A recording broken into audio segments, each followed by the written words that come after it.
Who doesn't love a tasty set of wings? And on the latest edition of the Locked On Fantasy Hockey Podcast, it's our latest top 10 list on the left side of the ice. Let's get this paper.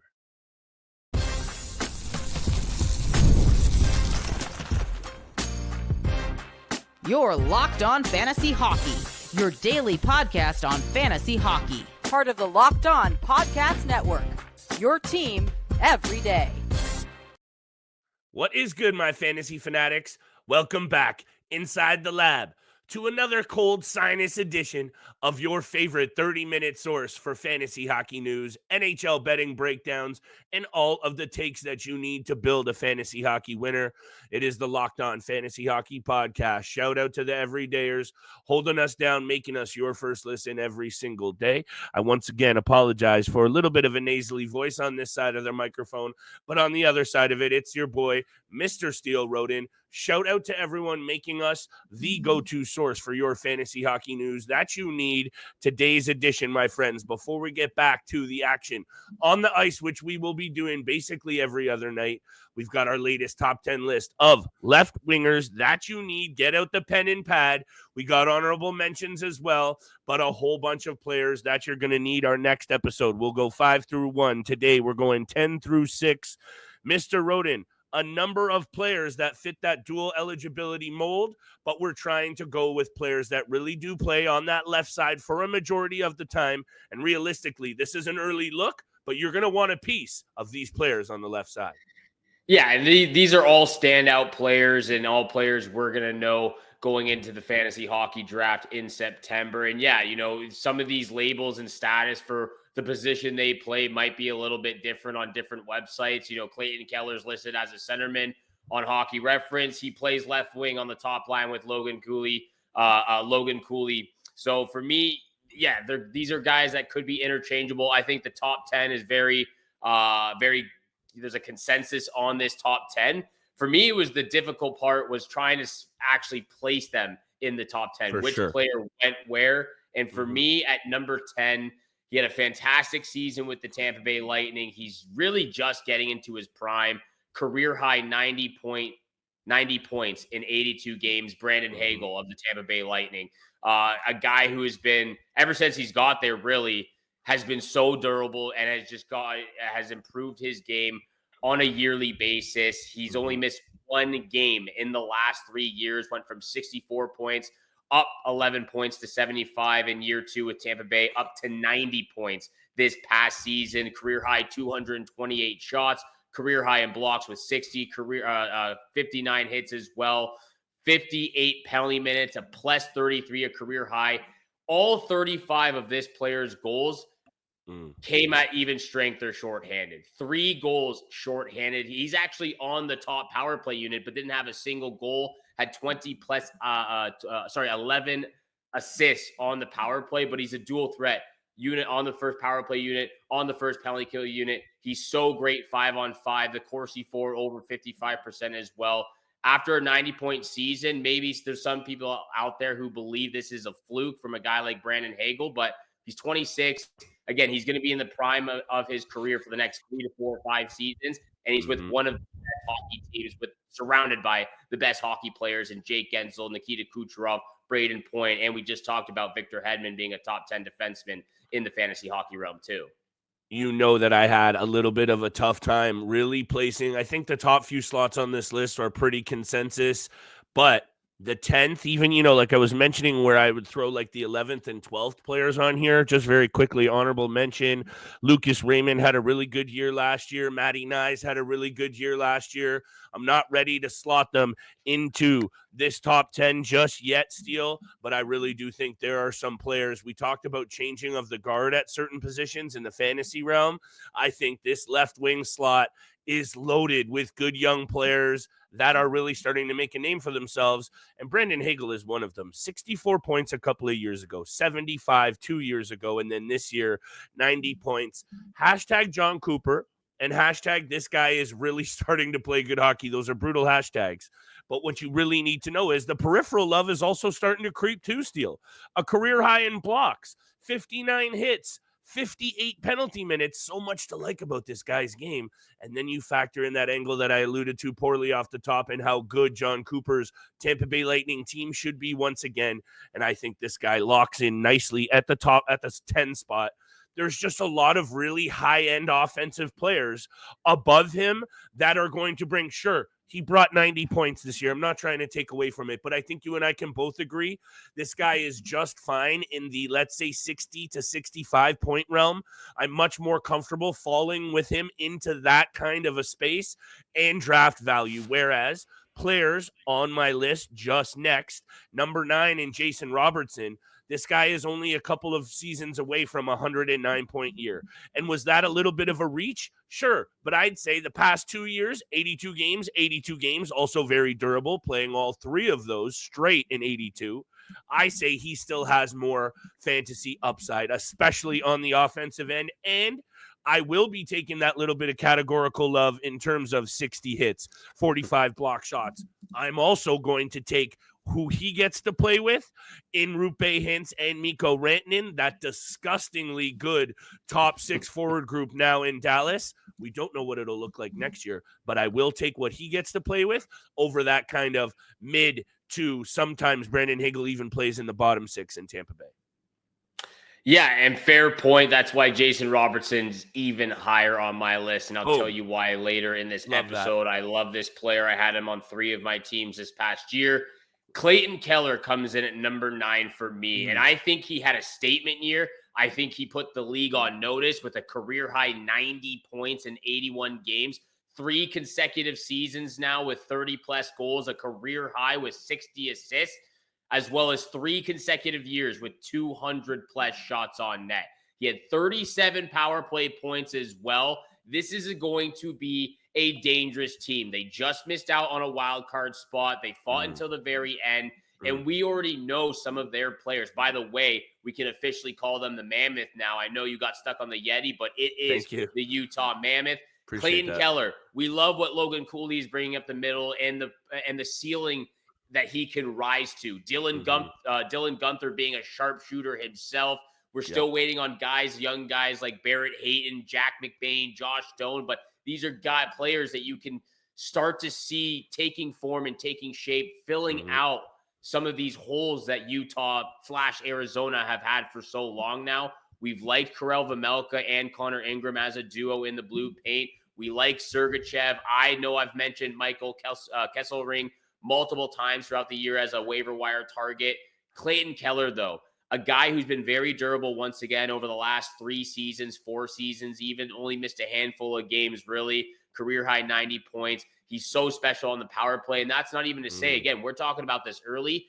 What happens if Utah goes out and gets a guy like Mitch Marner? What is that going to do for his fantasy value if they can bring in some of these extra guys with all the cap space they have right now? I'm very intrigued. I think people are still overlooking a guy like Clayton Keller, but he made a statement this year, and I'm backing him like I've backed him for the last couple of seasons. He's a superstar in the league now.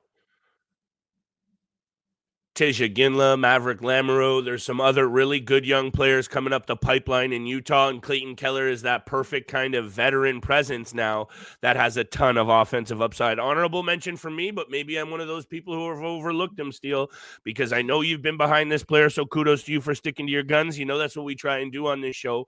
We also try and bring you guys all of the fantasy angles that you need to build the winner, and a way too early look at all of the top 10s at every single position are just one of the ways that will continue to do that for y'all. Make sure you stay tuned the rest of the episode for the rest of this top 10 list. We'll be back to bets and covering all of the action on the ice the rest of the week.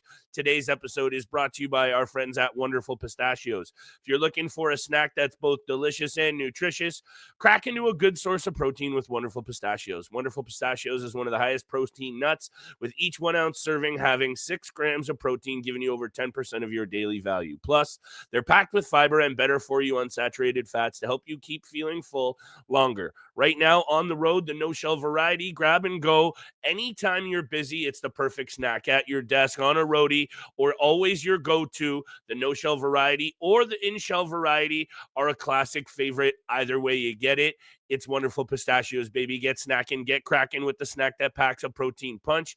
Visit wonderfulpistachios.com to learn more. And thank you so much for making the Locked On Fantasy Hockey podcast your first listen every single day. Continue to smash that subscribe button, the follow button, leave a 5-star review for your boys here, Filip, Livingstone, and Steel Rodin. Filip, I'm going to throw it back over to you. Number 8 on your top 10 left winger list, fantasy hockey going into next season. Who do you have in that spot? I understand that I have been wrong on Filip Forsberg before. And I have been actually very harsh on a player who, when you dig into his numbers, when you're putting up 140 plus hits and pretty good peripheral coverage, and just a season ago he had 94 points, I should probably retract some of my statements. And he is number 8 at my list, and I understand if you have him higher. This is just me, once again, not being totally certain of what's going on in Nashville. Do they still have good pieces? Yes. Do they still have UC Saros in the cage and Roman Josi on the back end? Yes, they do. Should they bounce back and have a better season after now having these players play together for a little bit? All of these things. I guess I just don't want to put him higher on the list, because when I see a minus 27 in his plus minus column, and I know how much these Nashville Predators struggled to score goals last year, and take a look at his numbers as a perfect example that took a hit, 76 points in the exact same 82 games, I just would rather have a couple of players that I have higher than him on my list to be safe. If I get burned and I waited and he gets drafted, I'm okay with it until I see what these Nashville Predators do this offseason, Steel. So that's why I could see him going higher up my list. But right now in the postseason and the way too early look ahead, Filip Forsberg headed into his age 31 season, I'm going to put him at the 8th spot. However, I wouldn't hate on you whatsoever for having him higher on this list. 151 hits last year and 70 plus points makes him a very attractive fantasy option. I'm glad that you have him on the top 10. I do have him a little bit higher, and I do understand the questions and the worrisome of what the Nashville Predators are going to look like this next season after complete and utter failure of a first season after bringing in Steven Stamkos, Jonathan Marchessault, Brady Shea on the back end. A very bad season from UC Saros as well. I understand the hesitancy, but I'm going to talk about why he should be higher later on the episode as well. At number 7 for me, I believe this is number 7 now. Is it number 8? No, 8, 7, 6. Yeah, number 8 on my list. I'm getting the list here. Number 8, I have Alexander Ovechkin. And, again, these guys are pretty interchangeable, 10 through 6. So again, that's why I'm not disagreeing. No, I like it with a lot of these points, but I have Alexander Ovechkin at number 8 on my list. And again, just what we saw from this player this past season, the fact that somehow after breaking his leg came back 6 weeks and still finished the season with over 40 goals. He breaks Wayne Gretzky's record while doing so as well. It's just so impressive to watch this guy. 44 goals in 65 games, 73 points, a plus 15, 110 hits as well, 13 blocks and 237 shots on net. So I understand when we talked about the Washington Capitals fantasy value going into next year, maybe you were a little bit trying to get a bigger picture of what this team's going to look like. I'm sold on them after one season. The fact that they could bring in 6 guys and change the culture and change the dynamic on a dime like that, as well as a great coaching job from Spencer as well.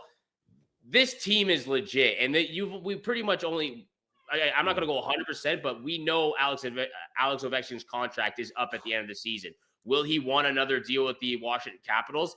With everything that he's accomplished, this is his last true chance, to me, anyways, for him to go at another Stanley Cup run. And I know it's been a little bit of an uphill battle, but I got to bring Alexander Ovechkin to the 8th spot. The peripheral categories are outstanding. Again, still a juggernaut on the power play. And at 39 years old, still scoring 44 goals after a broken leg. It's quite impressive. He makes the top 10. He's number 8 for me.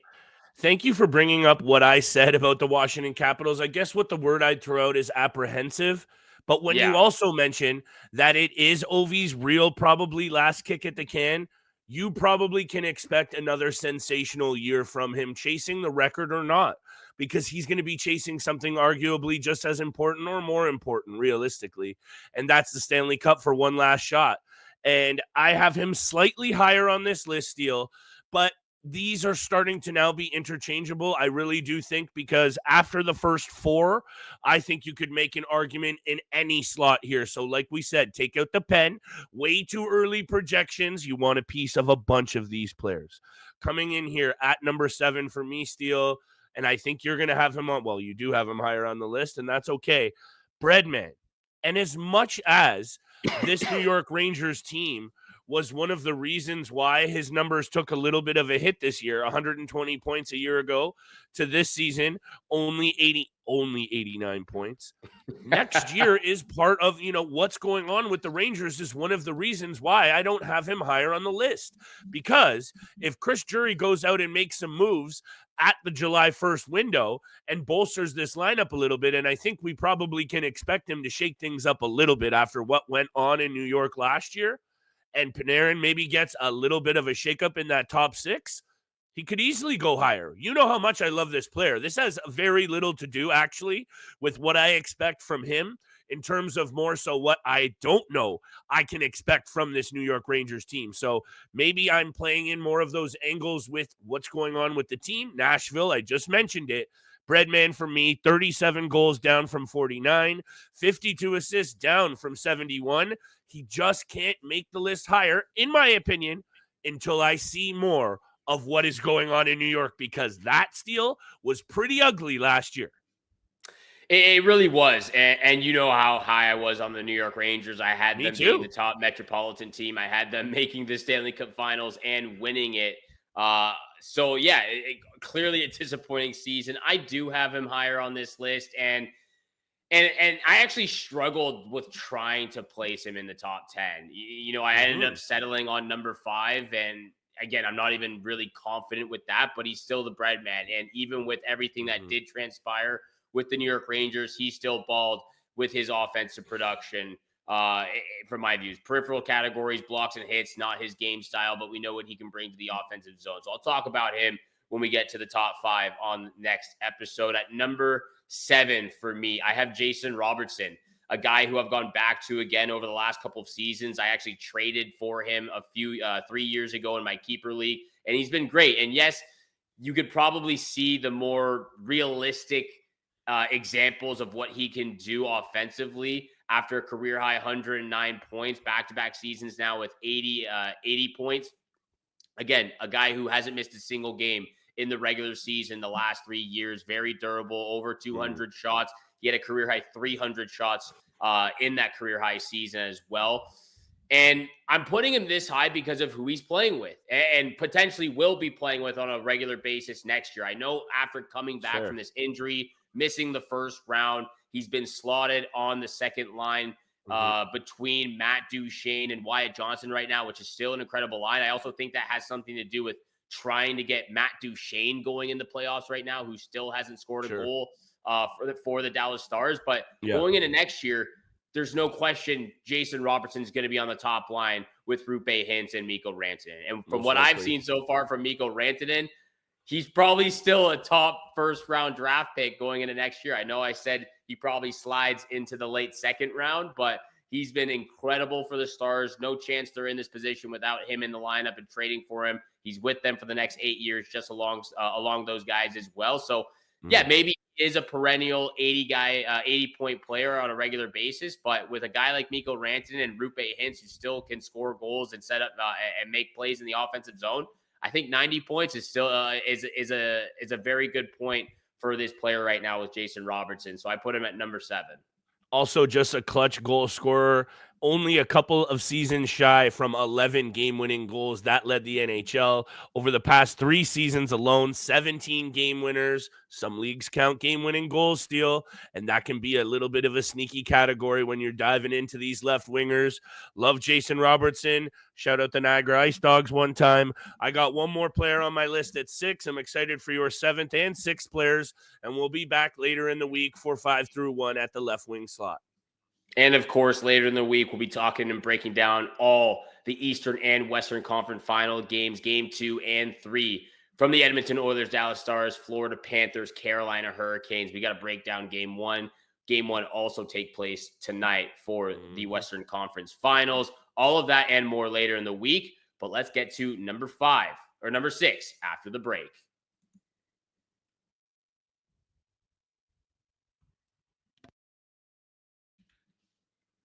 Once again, thank you so much for making the Locked On Fantasy Hockey Podcast your first listen every single day. Continue to smash that subscribe button, the follow button, leave a 5-star review. Number 6 on the top 10 fantasy hockey left wingers that we believe you should be looking at going into next year's fantasy draft in September. Flip, at number 6, who do you have? Well, Mr. Rodin, I looked at this list. I looked at it long and hard, and I think, like I said, plug and play here. I had Ovechkin at the 6th slot. I had Jesper Bratt at the 6th slot. I had Jake Gensel at the 6th slot. And I'm going to rotate them back around once again because I do think Alex Ovechkin should slide in right here at the 6th spot because I love my top 5, how I've just rejigged it. And we've covered Alex Ovechkin so much over the last couple of episodes. And I'm going to leave my talking points for the rest of my list for the next episode. But just shout out to this man who had a broken leg this season, came back and got it done. And the reason why he is still so high on this list is his ability to balance his physical game with that offensive production. And this has all been covered at length. So the reason why he comes in at 6th is the age factor and just the caliber of players around the 2 guys that I have ahead of him. So when I look at his 110 hits this season, when I look at his 14 penalty minutes, which is way down over the last couple of seasons, I do see more peripheral category coverage than the players just ahead of him. But his offensive numbers, I still do feel, hover in and around 65, 70 points. And the next couple of guys could be 85 and higher. So he was higher on my list. I'm going to put him in at 6. I think our lists are starting to make a lot more sense. I appreciate you honing me in here. I'm really excited to talk about the right wing now that I've got my right positions in the right spot. However, Alex Ovechkin, I feel like the Washington Capitals have been a hot topic for us, so I'm just going to leave him at the number 6 spot because I really do think, though, you should not reach on this player this year. With how many good players we have stocked into the top 5, I would be totally fine if he is the 6th, 7th, or 8th left winger off the board because I think the top 5 are truly the top 5. Again, the thing for Alex Ovechkin is he didn't play the full 82 games. He played 66 games there 65. this season. 65 games there this season. Still had over 100 hits, close to 200 shots or over 200 shots as well. So if he can play a full season, those peripherals just continue to rise and make him even more valuable. So, yeah, I agree with you. Anywhere from 6, 7, or 8, that's where this guy should be going, and he gets into the top 10 on this list. At number 6 for me, I have Filip Forsberg. And the reason why I have Filip Forsberg here is because if he can still put up 76 points in a full 82-game regular season with the complete failure that the Nashville Predators were in 2024-25, then he deserves to be on this list. And he deserves to be at least close to the top 5 as well. A guy who had 151 hits, who brings the physical aspect, 52 block shots, 281 shots on net. You know he loves to shoot the puck. The power play wasn't great. He still had 27 power play points this year. And obviously things didn't go as planned for Barry Trotz and the organization of the Nashville Predators with bringing in Steven Stamkos, Jonathan Marchessault, so guys who only put up just over 20 goals this season, 56 points, 53 points between those 2 guys individually. You know, the injury to Roman Josi as well, that kept him out of the lineup for close to 30 games as well. The career low of UC Saros. Things just weren't clicking for this team. And I think after a year, now they can start again to try to reset, find that chemistry amongst all the talented players they do have. I have a lot of trust in the top 6 forward group that is the Nashville Predators. Okay. When you get to the bottom 6, it's a complete joke. They need to revamp that almost immediately. The blue line is falling apart as well. It used to be one of the best blue lines in the league. It's now just an absolute joke without Roman Josi. And I'm a little nervous about what Roman Josi's fantasy value brings next year. But Justin Barron, Jordan Osterley, Andreas England as well. These are not guys that can make up your bottom D4 pairing. And when you look at what the Predators have on hold, so many draft picks. They have 3 first-round draft picks in the 2025 offseason, which is coming up in the next month or so, month and a half. They have 17, 18 picks over the next 3 seasons. They have a lot of capital to sort of maneuver these guys around. Yes. I expect them to be a lot better. We saw a career low from UC Saros with an .895 save percentage. I think he's going to be a lot better. I'm not saying he's going to be a top 5 or maybe even a top 10 goaltender, but he's going to be one of the goaltenders that you can use for zero-G strategy. For me, Filip Forsberg, what he brings peripherally, as well as the offensive game that he brings individually without the help of these guys, he makes top 6 for me. I have a feeling, given everything that you just mentioned in terms of their capital in that draft cupboard, that this is going to be a very busy offseason for Barry Trotz. And it should be, considering only the San Jose Sharks scored less goals last year at 208 than the Nashville Predators 212. And that, along with a shuffling of the deck, makes me a little wary. That's why I had him a little lower on my list. But he's still a stud at left wing. He's going to be targeted right there in that 5th or 6th guy off the board at the position. I like it, Steele. We'll get to the rest of our left wingers. We'll get to right wing. We'll get to the center position and goalies. We already did D-men. If you missed it, hit the channel, and we'll be here all summer long. Thank you so much for making the Locked On Fantasy Hockey Podcast your first listen. For your second listen, make sure to check out the all-new Locked On NHL Game Night. Every game, every night, until a Stanley Cup champion is crowned. Get local analysis on a national scale. Find NHL Game Night on Locked On NHL on YouTube or wherever you listen to your podcast. From your boys here, Filip, Livingstone, and Steele Rodin, we wish you good luck with your bets, your favorite team still in the postseason, and we shall see you back here again on Friday. Peace.